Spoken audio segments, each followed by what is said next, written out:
এখানে এই লোকটি এসে কাঁচা আমে স্প্রে করে, সাথে সাথেই আমটি অনেক বড় হয়ে যায়। আরে বাহ ভাইজান, এই কেমিক্যাল তো দারুণ কাজের। ছোট আমকে এত বড় বানিয়ে দেয়। তুই যা, ব্যাপারীকে এখানে নিয়ে আয়, আমি ততক্ষণে শেখকে কল করি। আজ ওদেরকে বোকা বানাবো।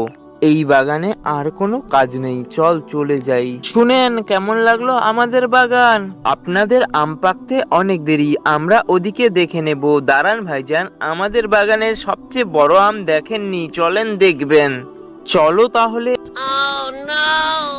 এই যে আমাদের সবচেয়ে বড় আম। আরে এত বড় আম, এরকম আম তো আমি জীবনে প্রথম দেখলাম। এই আমের নাম কি? এটা ডাইনোসর আম। এই আম বাইরের দেশে বিক্রি করে থাকে। আচ্ছা বুঝলাম, এটার মূল্য কত টাকা?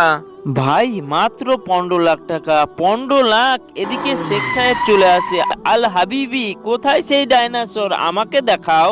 শেখ সাহেব চলে আসছে। ভাই সাহেব, শেখের কাছে আমটা 50 লাখে বিক্রি হবে, তুই শুধু দেখে যা আমি কি করি। আল হাবিবি, রাহুল যা শেখ সাহেবের বসার ব্যবস্থা কর। সাহেব কেমন লাগছে আম?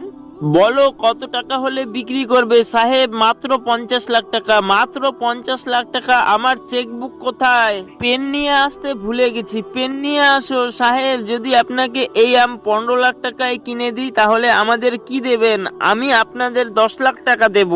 ঠিক আছে, আপনার নাম্বার দিয়ে এখান থেকে চলে যান। আচ্ছা, আমি আপনাদের জন্য অপেক্ষা করছি।